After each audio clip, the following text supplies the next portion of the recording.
रावण भी जानता है कि राम जी के नाम में कितनी शक्ति है, अच्छे से जानता है रावण। कई बार ऐसा प्रसंग आया है। एक बार आता है कि संके कहते हैं रावण को कि आप तो मायावी हो, तो राम जी का रूप धारण करके आप पहुंच जाओ सीता के पास, वैसे स्वीकार नहीं करेगी तो राम जी समझ के स्वीकार कर लेगी। तो रावण कहता तुमको क्या लगता है, मैंने किया नहीं, मैंने करके देखा, मैं राम बना, लेकिन जब मैं राम बनता हूं ना तो मुझे संसार की हर स्त्री में अपनी माँ और अपनी बहन नजर आने लगती है, इसलिए मैं पीछे हट जाती हूँ। रावण कोई ऐसा नहीं, पर वही वाली बात है, जानामि धर्मम न च में प्रवृत्ति, मैं जानता हूं फिर भी जान के भी मन जो है मेरा अधर्म में ही लगा रहता है। तो रावण भी जानता राम नाम की महिमा, कोई ऐसी मत सोचो। एक ऐसी चर्चा वैसे विशेष समाज में नहीं की जाती, पर अब बात उठी गई है। एक कम्मन जी की रामायण है, दक्षिण भारत के कम्मन रामायण है। उसमें लिखा है कि जब रामेश्वरम में भगवान राम जी भगवान भोलेनाथ शंकर जी की शिवलिंग बना के पूजा कर रहे थे, तो वहां आवश्यकता एक पंडित की पड़ी।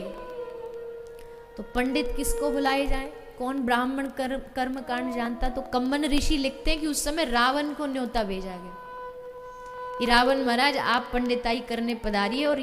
और कम्मन ऋषि तो ये तक भी लिखते हैं कि रावण आया भी। ये रामचरितमानस की कथा नहीं, कम्मन रामायण की कथा है कि रावण आया और अकेला नहीं आया। और एक और आश्चर्य कम्मन ऋषि लिखते हैं कि जानते हैं कि इस यज्ञ के लिए पति पत्नी की आवश्यकता है। तो रावण ने सोचा कि हम तो पंडित है, पर हमारा यजमान तो अकेला, क्योंकि उसकी धर्म पत्नी तो हमारे पास है। तो केवल उस पूजा को पूरा कराने के लिए रावण मैया जानकी को संग लेकर के आया कि पूजा आप कर लो और उसके बाद हमारे संग जैसे आई हो वैसे विमान में बैठ के चल ले। कम्मन ऋषि अपनी रामायण में लिखते हैं। अब कोई ये ना समझे मैं कोई रावण के गुणगान नहीं गा रही, पर रावण का यहाँ जो मेरे कहने का भाव वो ये है कि रावण भी राम नाम की महिमा से परिचित था। अगर रावण जान सकता है कि राम नाम में इतनी शक्ति है, तो हम राम को भजने वाले राम नाम से क्यों चूके? इसीलिए नाम की महिमा श्रीमद् भागवत जी में अनेकों बार आई है, आगे भी आएगी। अजामिल की कथा सुनाई है श्री सुखदेव जी ने, जहाँ नारायण नाम की महिमा का गुणगान किया गया है। इस प्रकार श्री कपिल भगवान अपनी माता देवहूति को उपदेश देते हैं और उसके बाद कहते हैं, माँ अब मैं यहाँ से विदा लेता हूँ, आप भी भजन करो, क्योंकि केवल उपदेश सुनने से भी काम नहीं चलता, उस उपदेश पर अमल करना पड़ता है। माता देवहूति स्वयं भजन करने गई, क्योंकि भजन देखो सबका अपना अपना होता है। माता देवहूति ये सोचती कि मैं भगवान की माँ हूं, मुझे भजन करने की क्या आवश्यकता? तो ऐसा नहीं। नंद बाबा यशोदा मैया, लिखा है शास्त्र में, नंद बाबा 24 घंटे हाथ में माला लेके भजन करते थे। अब सोचो जिसका बेटा खुद भगवान बन के आ गया हो, उसको भजन की क्या आवश्यकता है? पर भजन केवल भगवान की प्राप्ति के लिए नहीं होता, भजन इसलिए भी होता है ताकि हमारे मन को परमानंद की शांति की सतत प्राप्ति बनी रहे, इसलिए भजन करना चाहिए। लोग भजन का कुछ भी मतलब समझते कि भजन इसलिए करो कि सुख जीवन में बना रहे, भजन इसलिए करो कि शांति बनी रहे, भजन इसलिए करो कि विपत्तियां दूर रहे, पर भजन इसलिए नहीं होता। भगवान का नाम इसलिए लो ताकि आपको नाम लेने में आनंद आए।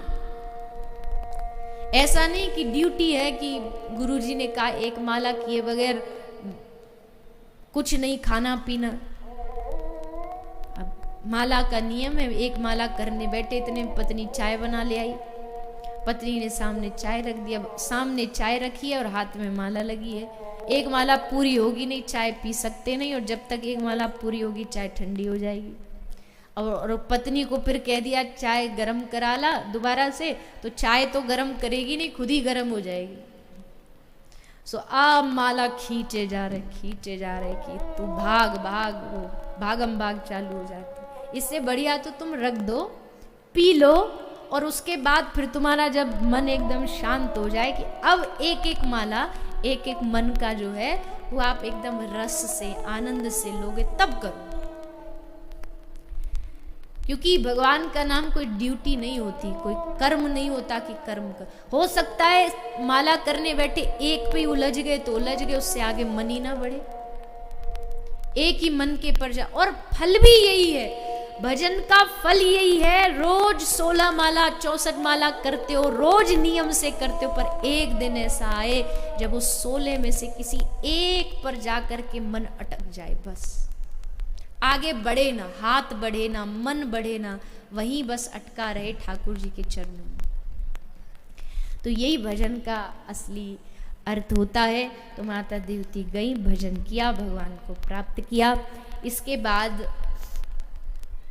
महाराज मनु के आगे जो वंश परंपरा है उसको श्री सुखदेव जी सुनाते हैं, जिसमें महाराज मनु की तीसरी पुत्री प्रसूति और 2 बेटे उत्तानपाद और प्रियव्रत के चरित्र को सुनाया गया है, जिसको आप हम सब आगे श्रवण पान करेंगे। उससे पूर्व आइए थोड़ी स्वागत बेला जिनकी है उसको पूर्ण करें। उसके बाद हम सब कथा को आगे विश्राम की ओर बढ़ाते हुए भागवत के अभी प्रसंगों में तो हम बहुत पीछे हैं, क्योंकि कल चतुर्थ दिन है और चौथे दिन क्या होता है, जोर से बोलिए, नंद महोत्सव। तो नंद महोत्सव तो कल होना ही होना है, पर कथा खूब अभी लंबी, प्रसंग तो बाकी हैं, पर कोई बात नहीं, वक्ताओं की अपनी विधि होती है कहने की। मन करे तो एक प्रसंग को ही 7 दिन खींच ले, और मन करे तो व्यास समास विधि से सारे उस कथा को संक्षेप में श्रवण करा के आगे बढ़ जाएं। तो जैसा समय रहेगा, जैसी हरी इच्छा रहेगी, उसी प्रकार हम कथा को श्रवण करते हुए कल नंद महोत्सव मनाएंगे। ठाकुर जी हमारे मध्य पधारेंगे, खूब सुंदर उल्लास, बढ़िया बढ़िया साज श्रृंगार करके आइएगा, खूब मन में उत्साह लेकर के आइएगा, घर से खूब टॉफी चॉकलेट लेकर के आइएगा, खूब बांट करके ठाकुर जी का उत्सव हम यहाँ मनाएंगे। लाल जी आएंगे, हमारे मध्य पधारेंगे, और हम खूब बढ़िया उत्सव मनाते हुए, नाचते गाते हुए लाला का प्रागट्य का उत्सव मनाएंगे। आइए थोड़ी सूचना, उसके बाद पुनः कथा में हम सभी प्रवेश करेंगे। भगवान के इस वांगमयी मूर्ति श्रीमद् भागवत का रस ग्रहण करते हुए आप हम सभी आज कथा के तृतीय दिवस की कथा को विराम की ओर बढ़ा रहे हैं। कल पुनः कथा के उत्सव में पधारे, और श्री ठाकुर जी के साथ साथ अन्य भगवान के अवतरणों की कथा भी हम कल श्रवण पान करेंगे। भगवान नरसिंह रूप में, वामन रूप में, मर्यादा पुरुषोत्तम भगवान श्री रामचंद्र रूप में, और विश्राम में भगवान श्री कृष्ण के प्रागट्य का उत्सव यहाँ हम सभी मनाएंगे। आइए सभी भगवान नाम संकीर्तन थोड़ी देर गान करते हुए सभी साथ में। हरे कृष्णा हरे कृष्णा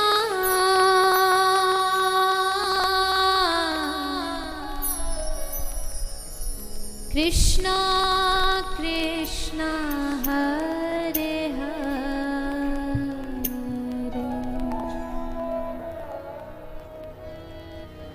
हरे राम